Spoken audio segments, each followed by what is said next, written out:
À l'ordre, s'il vous plaît, la commission reprend donc ses travaux. Alors, je souhaite maintenant la bienvenue à professeur Termotte. Bonjour, Monsieur Termotte.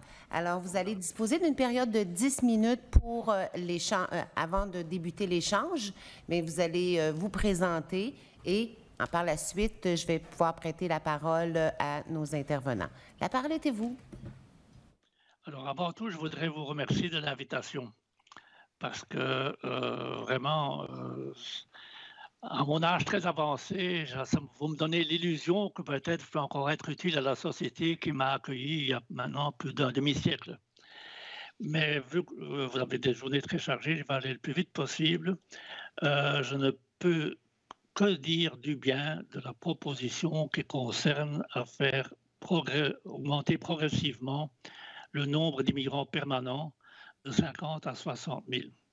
Je soutiens totalement cette proposition.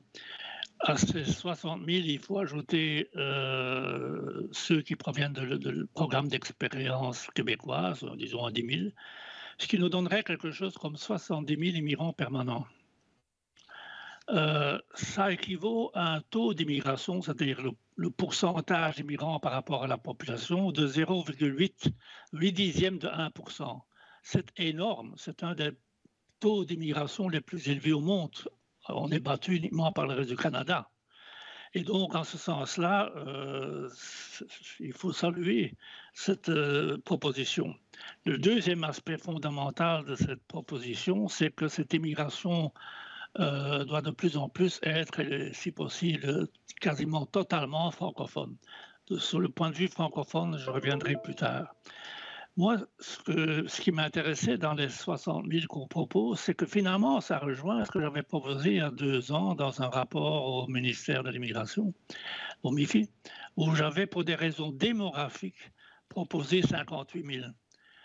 Pour des raisons démographiques, la raison étant la suivante, c'est que nous sommes quasiment maintenant dans une situation où la totalité de la croissance démographique du Québec est liée à l'immigration. L'accroissement naturel est quasiment nul et va devenir négatif et le sera de plus en plus négatif. Alors, pour compenser les naissances manquantes et pour assurer qu'on continue quand même à augmenter le nombre d'habitants, légèrement, mais n'empêche, il faut les remplacer, ces naissances manquantes, par des immigrants. C'était ça le raisonnement qui était derrière ma proposition. Et ça m'amène, et je vais aller très vite parce que vous êtes serré par le temps, j'ai quand même quelques réserves. Et la première réserve, c'est que justement, on a l'impression, en lisant la proposition, que c'est pour des raisons économiques que l'on va passer de 50 à 60 000. Et d'abord, l'accroissement de 50 à 60 000 est dû quasiment uniquement à l'immigration économique. Je peux comprendre cette approche dans la mesure où l'immigration économique est quasiment le seul levier sur lequel on a quasiment les pleins pouvoirs au Québec. Mais il ne faudrait pas qu'on pense que cette immigration économique va nous enrichir. C'est une utopie de penser que l'immigration va enrichir la population, que ce soit la population québécoise ou n'importe quelle autre société d'accueil. Toutes les études montrent très clairement que l'immigration n'a un impact économique que très légèrement négatif ou très légèrement positif, mais quasiment zéro. Il y a même une étude toute récente de l'Université de Waterloo, 3 grands économistes bien connus, qui ont dit le Canada s'est appauvri à cause de l'immigration depuis 50 ans. Donc, détruisons cette utopie que l'impact économique pourrait être profitable. Il y a, à mon avis, la justification fondamentale est démographique. Du point de vue démographique, justement, il y a un autre volet. Il n'y a pas seulement les nombres, il y a la structure par âge. Et là, il y a quand même dans le cahier de consultation, dans le cahier où on présente les propositions, un certain flottement. On insiste sur le fait qu'il faut rajeunir la population, et on a bien raison. Sauf que c'est encore une fois une utopie de penser qu'on peut rajeunir la population grâce à l'immigration. L'impact de l'immigration sur le rajeunissement de la population est nul. On essaye d'agir sur 15% de la population, le stock des migrants, en rendant ce stock un peu plus euh, jeune. Mais on ne rajeunit quasiment pas. En fait, la population d'âge actif vieillit grâce à cause de l'immigration. Parce qu'un immigrant arrive en moyenne à 30 ans, alors que la population d'accueil arrive sur le marché du travail vers 20 ans. Ça, c'est pour l'aspect démographique. En d'autres termes, le point fondamental, l'illusion qu'on fait parfois, c'est de penser qu'un immigrant égale un bébé. C'est une énorme différence. Alors l'aspect francophone, là aussi j'applaudis bien sûr à cette approche. On va soumettre les immigrants à des conditions très strictes. Il ne suffira pas pour la plupart de simplement déclarer après auto-évaluation qu'on connaît le français. Il y aura pour beaucoup un examen et tout ça. Mais dans la proposition, on dit très bien, et c'est très judicieux, qu'il y a un suivi à faire parce que si on n'atteint pas les cibles en termes de francisation des immigrants, eh bien, on va peut-être rajuster les objectifs, les seuils. Donc, il y a un suivi à faire et à cet égard-là, je suis très reconnaissant à cette approche qu'on remet en cause. Mais d'une façon générale, quand on parle de francisation des immigrants, ça me sidère totalement l'insistance qu'on met sur la francisation. On doit insister là-dessus, mais ça ne suffit pas, ce n'est qu'un marginal. Il y a une étude qui a été publiée il y a 2 ans par l'Office de la langue française, une étude faite par 2 chercheurs de Statistique Canada, c'est pas Termote, donc, et qui disent carrément, ils ont fait des simulations en disant, supposons que tous les immigrants sont francophones, et 100% francophones, n'a pas après l'auto-évaluation. Ils sont tous francophones, ils viennent tous de pays francophones. Leur langue maternelle serait le français, etc. Et la moitié va en région, etc. Des scénarios de simulation totalement utopique et ça ne fait que très légèrement freiner la baisse du français. Pourquoi ? Parce qu'il y a un phénomène fondamental qu'on oublie toujours dans ce débat-là, c'est que l'essentiel du déclin du français au Québec est dû à la sous-fécondité des francophones. Il faut 2,1 enfants par femme, et ne mettons pas ça sur le dos des femmes. Hein, il faut 2,1 enfants par femme pour renouveler une population, pour garder simplement constant le nombre de locuteurs du français ou n'importe quel autre groupe. À Montréal, parce que c'est à Montréal que se pose. En région, il n'y a pas de problème pour l'avenir des Français. Mais à Montréal, les francophones ont en moyenne 1,1 enfants par femme. C'est la moitié du nombre nécessaire simplement pour garder constant le nombre de locuteurs. Alors c'est évident que dans des conditions pareilles, le nombre de... Et cette sous-fécondité, elle est là depuis longtemps. Hein. Elle a été cachée parce que le nombre de femmes en âge d'avoir des enfants restait assez élevé. Maintenant, ces femmes du baby-boom disparaissent, si je peux dire, des âges reproductifs. Et donc, le résultat, c'est que maintenant, on a un gros problème de ce côté-là. Et c'est l'étude de StatCan publiée par l'Office le disait en conclusion, c'est là qu'il y a le problème. Sauf qu'on ne peut pas agir là-dessus. Ce serait éthiquement totalement injustifié que de demander aux femmes, parce que c'est vrai que ça tombe, de faire des enfants au nom du français. Donc c'est pour ça que moi, je ne peux pas m'empêcher d'être pessimiste. Mais je suis pessimiste uniquement pour Montréal. Pour le reste du Québec, il n'y a pas de problème pour l'avenir du français. Bon, je ne vais pas abuser de votre patience. On devrait parler de l'humanitaire. Reste une minute. Une minute. Oui, bien, l'humanitaire... on n'y touche quasiment pas, je trouve ça regrettable. Et alors, il y a bien sûr l'immigration temporaire, dont on pourra peut-être parler plus tard. Je comprends que, comme ça n'est que très partiellement entre les mains du Québec, et qu'on a besoin d'un peu plus de temps pour travailler là-dessus. Merci pour votre patience et merci de votre attention. Vous avez encore quelques secondes, là. Je vous ai bousculé, mais quelques secondes. Dernier petit message? Ça va très bien, oui. D'accord. Merci beaucoup, professeur Termotte, pour votre présentation. Alors, on va commencer maintenant la période d'échange avec les parlementaires. Je vais me tourner du côté de la ministre et du gouvernement pour une période totale de 14 minutes. La parole est à vous. Oui, merci beaucoup, professeur Termotte. Très contente d'avoir l'occasion de vous rencontrer à nouveau. On s'était vu il y a quelques mois pour parler de l'étude, justement, que vous aviez fait pour le ministère. Alors, merci d'avoir participé cette fois-ci donc aux consultations sur l'immigration pluriannuelle. C'est toujours intéressant de vous entendre et de vous lire. Moi, je vous amènerai sur un thème qui est fort important pour notre gouvernement, c'est celui de la régionalisation de l'immigration. C'est une de nos priorités en matière d'immigration, d'avoir davantage de personnes immigrantes qui vont s'implanter en région, en dehors de la région métropolitaine de Montréal, et qui le fassent idéalement dès leur arrivée au Québec et non pas après quelques mois ou années passées dans la métropole ou dans un autre grand centre.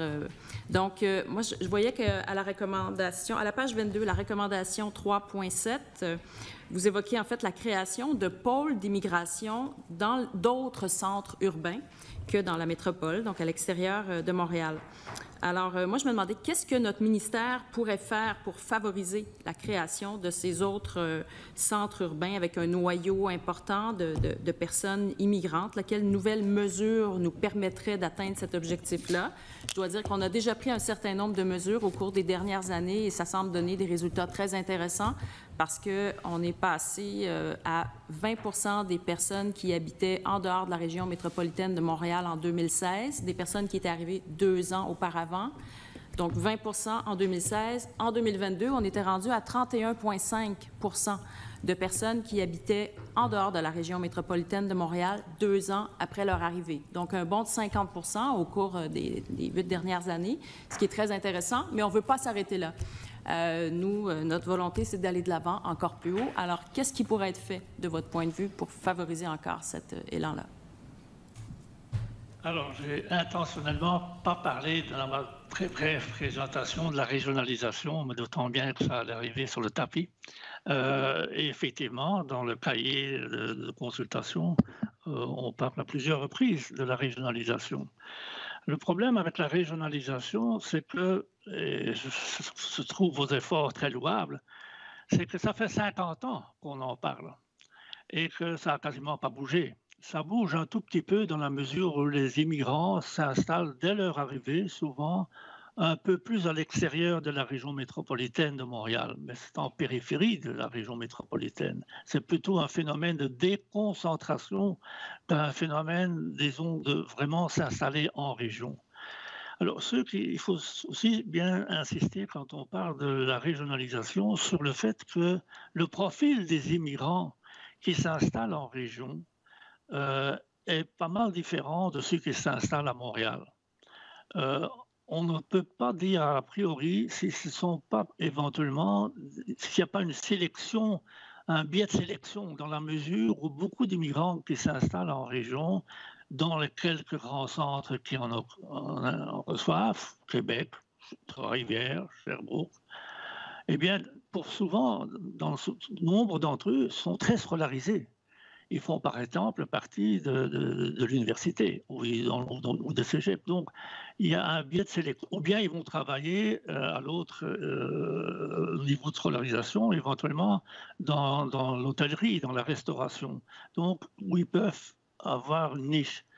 Mais c'est quand même une minorité.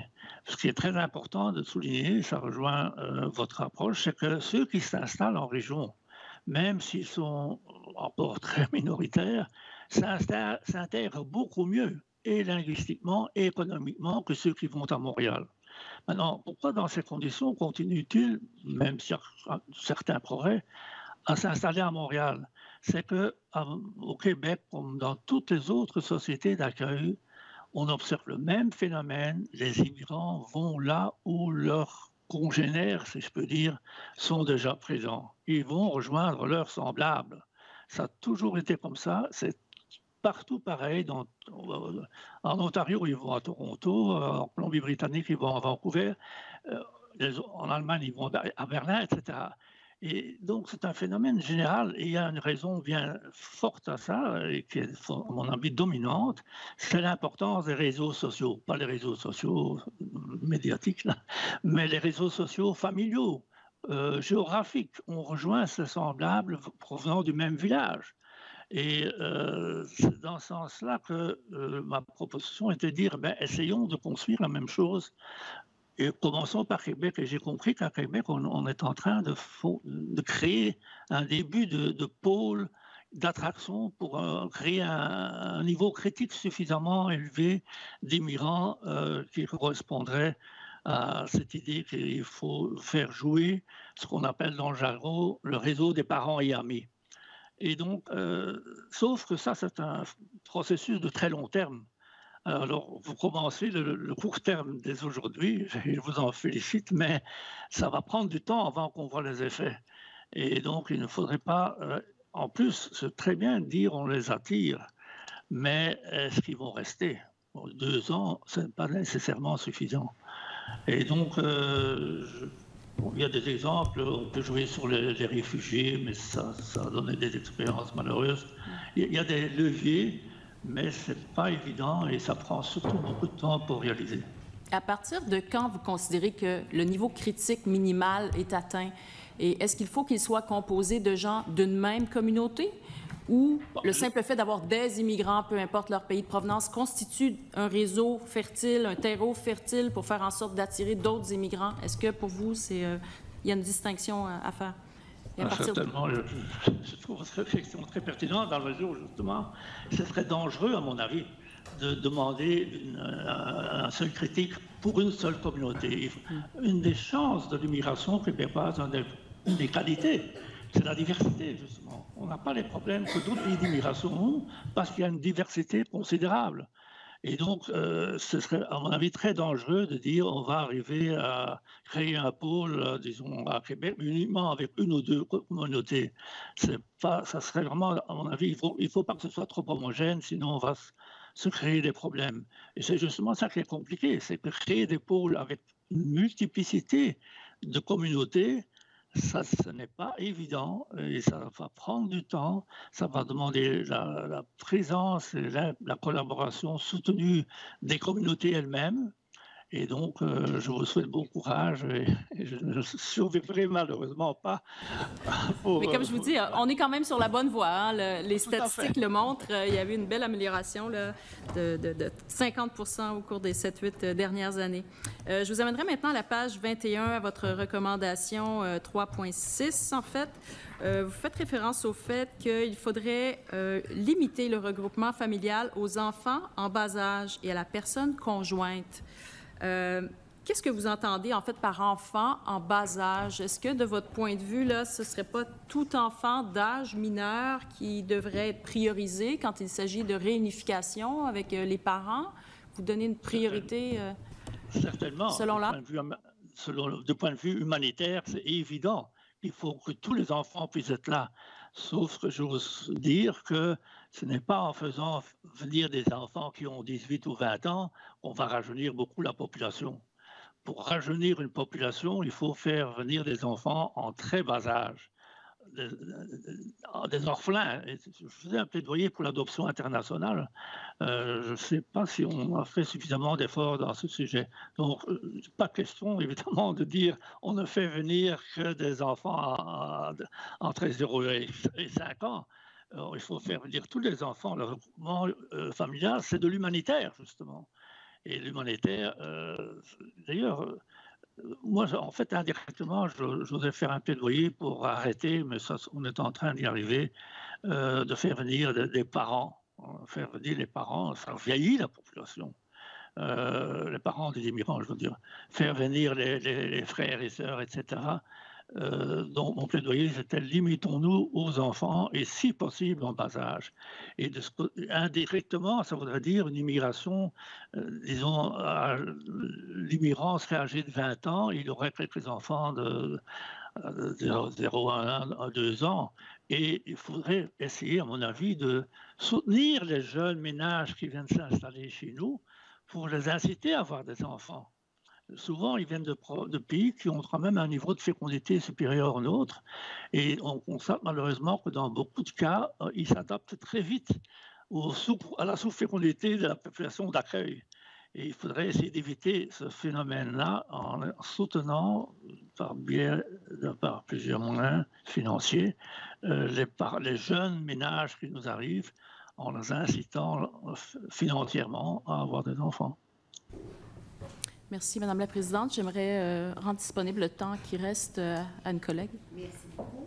Alors, la députée de Vimont, il reste une période de 3 minutes 45 secondes. La parole est à vous. Parfait. Merci, Madame la Présidente. Bonjour, Monsieur Termotte. Bien heureuse de vous voir et de pouvoir échanger pour les 3 minutes qui nous restent.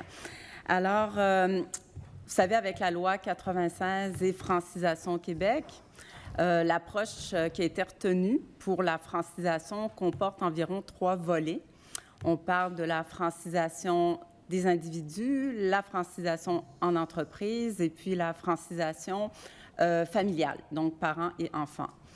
Que pensez-vous de ces approches? Je ne peux qu'être d'accord avec chacune des 3 approches. En entreprise, je dirais le problème se pose dans la mesure où vous ne choisissez pas toujours la langue de travail. D'abord, le choix n'est qu'entre l'anglais et l'enfant. À nouveau, la question ne se pose qu'à Montréal. Hein. En dehors de Montréal, vous allez travailler en français. L'entreprise sera francophone, vous n'avez pas beaucoup de choix. Mais à Montréal, vous avez le choix. Mais vous n'avez pas nécessairement le choix de l'entreprise. Moi, ma langue de travail pendant des années, c'était l'anglais. Parce qu'on est dans un contexte international où l'anglais est privilégié. Donc l'entreprise, il faut y penser bien sûr et agir par l'entreprise, mais c'est à mon avis une arme qui n'est pas évidente. Par contre, du côté familial, ça veut dire, là vous m'obligez presque à revenir à un de mes dadas, c'est d'insister sur la langue parlée à la maison. C'est un des indicateurs. Je sais très bien qu'on peut intervenir comme gouvernement, intervenir dans la langue, sous la langue d'usage public. On ne va pas intervenir dans la cuisine et dans la chambre à coucher, comme disait un certain Premier ministre canadien. Mais c'est au sein du ménage, au sein de la famille, qu'on transmet sa langue. Et si on continue à choisir l'anglais comme langue d'usage à la maison, pour beaucoup d'immigrants, c'est le cas, on a un faible problème. Alors, donc, quand on parle d'individu, moi je dis c'est plus que l'individu, c'est la famille, parce que c'est au sein du ménage que se crée, à mon avis, l'attachement pour une culture et pour une langue. Okay, donc, si j'ai bien compris, la 3e approche, qui est la francisation famille-enfant, est une belle opportunité là, de se familiariser. Je pense que c'est l'approche cruciale. Si les ménages... Et là, il faut quand même nuancer, parce que moi, je suis convaincu que tous les immigrants, quelle que soit leur origine, quelle que soit leur langue maternelle, même ceux qui s'installent à Montréal, vont finir par passer au groupe francophone. Si ce n'est pas eux, ce seront leurs enfants ou leurs petits-enfants. Toutes les études montrent en moyenne, ça prend 2 générations. Et ça, c'est un problème fondamental qu'on oublie, c'est que ça, c'est l'aspect individuel. Au niveau des individus, je suis convaincu qu'il n'y a pas de problème pour les individus. Les immigrants vont finir par se franciser. Le problème, c'est pendant les, disons, 2 générations que ça prend. Pendant tout ce temps que ça prend, il y a 2 autres phénomènes qui continuent à jouer à fond. C'est la sous-fécondité. On a un manque de moitié des naissances, comme on a dit tout à l'heure, et l'immigration qui Professeur Termotte, je dois vous arrêter. La période impartie au gouvernement est terminée, mais je me tourne, merci beaucoup, mesdames, je me tourne maintenant du côté du député de Néligan, donc de l'opposition officielle, pour une période de 8 minutes 24 secondes. La parole est à vous. Merci, Madame la Présidente. Merci, professeur Termotte, pour votre présence et votre mémoire, notre mémoire très bien détaillée avec beaucoup de références bibliographiques. Je vais aller directement à la dernière page. Vous faites quand même un constat très clair. Je vais vous le lire. Une dernière remarque qui n'est qu'une constatation, mais qui implique aussi une suggestion pour l'avenir, porte sur l'immigration temporaire. Étant donné l'ampleur qu'a prise cette dernière et les liens nombreux et étroits entre immigration permanente et immigration temporaire, on aurait pu s'attendre à ce que la planification actuelle 2024-2027 qui nous est soumise envisage simultanément les deux phénomènes. On peut comprendre que par manque de temps pour pouvoir proposer une planification solide, ce qui est le cas en matière d'immigration permanente, on ait dû se résoudre à se limiter à cette dernière, à l'exception de quelques considérations incidentes sur l'immigration temporaire. Pensez-vous que cette planification n'offre pas vraiment le vrai, réel portrait de l'immigration temporaire, surtout que depuis le début, comme ancien de l'OQLF, vous avez beaucoup d'arguments sur la langue française. À un certain moment, je me suis dit, écoute, peu importe ce qu'on va proposer, vous allez dire que ça ne suffira pas. Oui, c'est exactement ça. Je reviens à mon argumentation fondamentale, c'est que le nœud du problème, à mon avis, et ce n'est pas moi qui le dis, c'est Statistique Canada, l'étude dont je parlais tout à l'heure, le nœud du problème, c'est la sous-fécondité des francophones. Tout simplement. Mais ça, on ne peut pas jouer là-dessus. Donc, c'est pour ça que je suis pessimiste. Maintenant, pour l'immigration temporaire, c'est évident qu'on aurait théoriquement dû pouvoir présenter un programme simultanément pour l'immigration permanente et l'immigration temporaire, les deux étant présentés en conjointement, disons. Sauf que je peux comprendre qu'on n'a pas eu le temps. D'ailleurs, c'est très facile de parler d'immigration temporaire, mais disons, la capacité du Québec d'intervenir dans le domaine est quand même pas mal limitée en ce qui concerne la migration temporaire. Et donc, j'ai compris que maintenant, Madame la ministre a déjà commencé des discussions avec Ottawa. Il faut passer par Ottawa si on veut, pour l'essentiel. Il y a quand même des points où on peut intervenir. Donc, c'est pour ça que... vous êtes quelqu'un qui... Monsieur Termotte, vous êtes quelqu'un qui suit quand même tout ce qui se passe sur le terrain. On parle de 340 000. Moi, je l'ai appelé le troisième scénario absent de notre consultation. Il y a deux scénarios. Augmenter 60 000, 50 000, 60 000, 60 000, 70 000. Deux scénarios d'augmentation, statu quo, augmentation des seuils. Mais on ne parle pas des temporaires. Tout au long de votre mémoire, écoutez, j'ai même à un certain moment... Vous nommez l'OQLF, l'étude de 2021, une modification dans la composition linguistique de l'immigration économique n'ajouterait donc que quelques milliers de personnes de langue française, tout indicateur confondu. Chaque année, sur une population de plusieurs millions de personnes, ainsi de telles modifications n'influenceraient que de manière limitée la progression des indicateurs. Je cite deux chercheurs, Hall et Corbeil. Qu'est-ce qu'on fait? Exactement ça. Qu'est-ce qu'on fait? Et j'ajouterai, parce que la question de la collègue était pertinente de la partie gouvernementale, quand on parle de la langue française, le gouvernement ramène sur la table uniquement le projet de loi, la loi 96. C'est ce qu'on dit aux Québécois par rapport à la protection de la langue française. Est-ce que vraiment le gouvernement est en train de faire tous les efforts nécessaires pour la promotion et la protection de la langue française? Alors, j'ai deux points. Je vais commencer avec le dernier point. Effectivement, vous avez tout à fait raison. Il n'y a pas que la francisation des immigrants. On a l'air de dire que le problème du français, c'est dû au manque de francisation des immigrants. On oublie qu'il y a des francophones de langue maternelle française qui passent à l'anglais. Et il y en a autant qui passent à l'anglais que d'anglophones qui passent vers le français. Donc, il y a un problème de francisation, pas seulement pour les immigrants. Maintenant, pour le point qui concerne l'immigration temporaire, il faut quand même distinguer ici les flux et les stocks. Les 340 000 dont vous parlez, c'est le stock des résidents non permanents. Les 70 000 dont on parle, c'est un flux d'entrée annuel. Ce n'est pas du tout comparable. Ce qui se passe, effectivement, c'est que parmi les 340 000 résidents non permanents, un certain nombre va bénéficier d'une série de programmes qui leur permettent de devenir permanents. Et c'est là qu'il y a un problème, c'est que là, c'est pour ça que je disais tout à l'heure, il faut que les deux soient traités conjointement. J'ai quand même bon espoir qu'après les négociations qui s'en viennent ou qui ont commencé avec Ottawa, on va finir par trouver un moyen de régler les deux en même temps. Et donc, mais je n'oserais pas parler de 340 000 versus 70 000. On ne peut pas confondre des stocks avec des flux. Je vous ai... Flux annuels. Oui, pouvez-vous aussi élaborer sur la loi 96?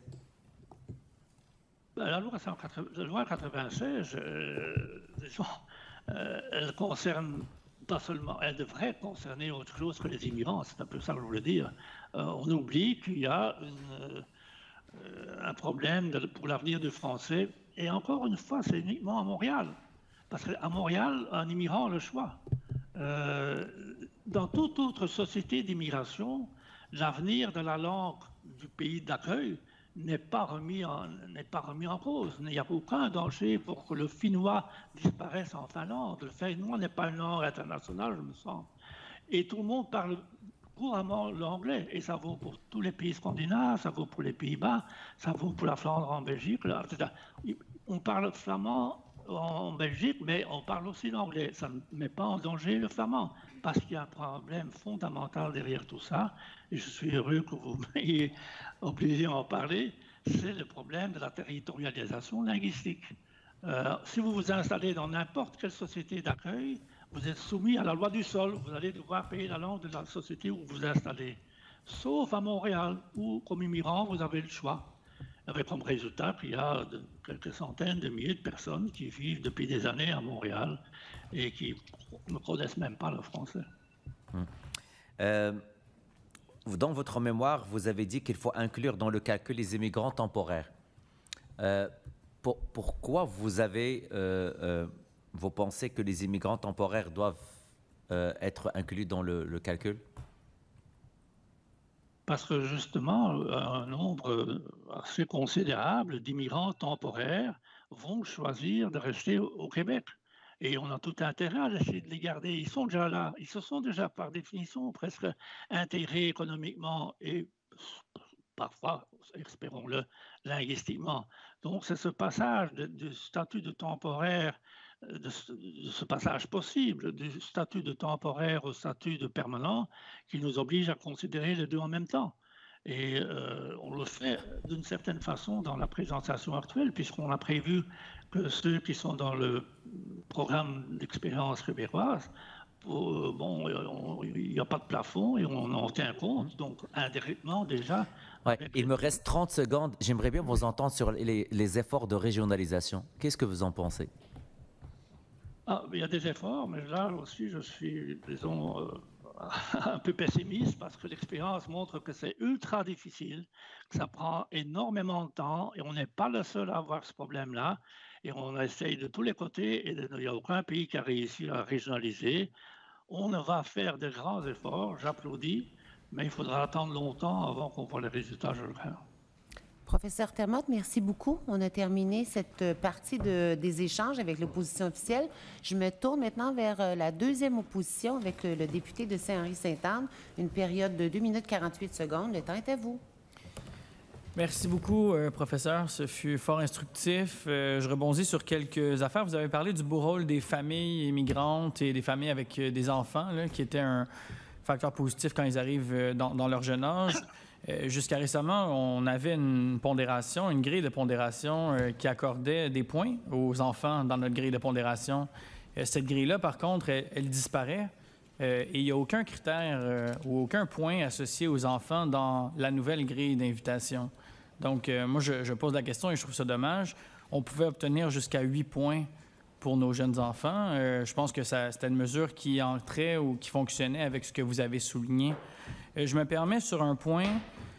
Vous avez dit l'immigration, bon, c'est pas démontré que ça nous enrichit, ou en tout cas, vous avez parlé de ça dans votre étude aussi. Sur cette prémisse-là, je ne suis pas certain, pour être franc, mais je veux attirer votre attention sur une composante qui, pour ma part, on oublie souvent. Et je vous la pose comme ça. Qu'est-ce que vous pensez de la richesse que nous apportent nos Dany Laferrière, nos Kim Thuy, nos Boucard Diouf et tant d'autres? Est-ce que c'est pas de la richesse, ça? Nos formations politiques ont toutes compté à un moment ou à un autre dans leur histoire des gens issus de l'immigration. Alors, pour moi, il y a là une richesse inestimable pour le Québec et sa culture qu'il ne faudrait pas oublier dans ce calcul-là qui n'est pas qu'économique. Je vais rebondir tout de suite sur votre deuxième question, Monsieur le député, parce que je ne peux qu'être d'accord avec vous. Le Québec a connu un miracle économique incroyable au cours des 50 dernières années. Il a aussi connu, grâce à l'immigration, un enrichissement incroyable du point de vue culturel. Il y a aujourd'hui une variété. On peut prendre plusieurs critères là-dessus. J'en ai un qui est, à mon avis, pas du tout négligeable, c'est les critères gastronomiques. On a maintenant, même en région, des très bons restaurants, etc., aussi bien de toutes les cuisines du monde. Et alors, ça vaut pour la gastronomie, ça vaut pour la littérature, etc. Donc, moi, j'applaudis. On a une richesse culturelle. C'est pour ça que j'insistais tout à l'heure sur le problème de la régionalisation, justement.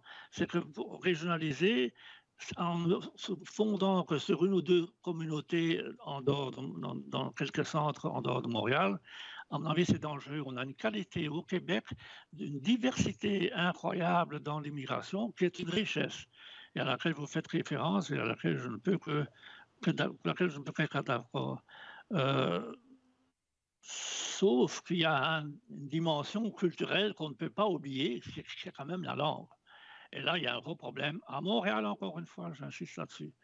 Parce que la richesse culturelle dont on parlait, en même temps, il y a un effort collatéral considérable. C'est terminé, cette période est terminée, mais nous allons poursuivre et finaliser la période d'échange avec le député de Matane-Matapédia pour une période, je vous rappelle, de 2 minutes 48 secondes. Le micro est à vous. Merci, Madame la Présidente. Professeur Termotte, je vous emmène en page 20, 3.3. Je vous cite. « La définition de ce qu'est un immigrant francophone devrait être plus contraignante. 2 points, qu'il suffise de déclarer lors de la procédure d'admission que l'on connaît le français ne garantit en aucune manière que le français sera couramment utilisé dans l'espace public ou en général. » Je m'arrête là.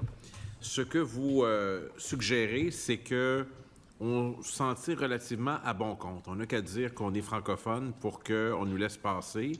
Qu'est-ce que vous suggérez de façon plus concrète pour s'assurer qu'on a vraiment des gens qui sont francophones?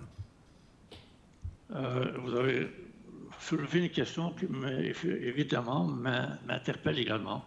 C'est qu'il ne faudrait pas qu'on s'arrête à une autodéclaration basée sur une auto-évaluation. Mais la chose est en train de changer et dans ce que j'ai compris, ça va changer. Il va y avoir des examens. Moi, je serais très exigeant sur le niveau qu'on exige pour ces examens-là. Et encore, je rejoins là-dessus en disant, c'est très bien tout ça. Donc, il y a des examens très sévères, etc., etc. Est-ce qu'ils vont utiliser le français dans leur contact public et est-ce qu'ils vont utiliser le français à la maison parce qu'ils connaissent et qu'ils ont prouvé par un examen qu'ils connaissent le français? C'est un immigrant qui arrive, il a tellement de problèmes à régler en même temps. Il arrive pour beaucoup, la grande majorité encore, à Montréal, où il constate, que le Québec est en déclin, et même devenu minoritaire. Est-ce qu'il va investir beaucoup dans une langue qui est en train d'être marginalisée? Donc, c'est pour ça que je reste très sceptique quant à... J'invite les participants à la commission à prendre bonne note de ce que vous avez écrit. C'est très clair et c'est un avertissement qui devrait nous servir dans la rédaction de la loi. Je vous emmène rapidement sur la question de l'intégration au français. Les nouveaux arrivants, on consent des efforts considérables au primaire et au secondaire pour que les nouveaux arrivants apprennent le français avec la Charte de la langue française. Au collégial, libre choix. Qu'est-ce qui arrive en transfert linguistique si les nouveaux arrivants, il y a un libre choix? Est-ce qu'ils se tournent majoritairement vers l'anglais, vers le français? Puis qu'est-ce qui arrive s'ils se tournent vers l'anglais? Est-ce qu'ils ont tendance à travailler en anglais, vivre en anglais? Quelle est votre opinion là-dessus? Seconde. Vous avez bien raison de dire que théoriquement, il faudrait étendre au collégial et même à l'universitaire. Sauf que, pour l'essentiel, ce sont des petits chiffres. Si vous regardez le nombre de personnes qui ont eu... Merci, M. Termotte. C'est tout le temps que nous avions. Donc, je vais suspendre les travaux jusqu'à 15 heures et vous souhaiter, mesdames, messieurs les députés, un bon dîner. Encore une fois, merci, M. Termotte, pour la contribution à nos travaux. Merci beaucoup.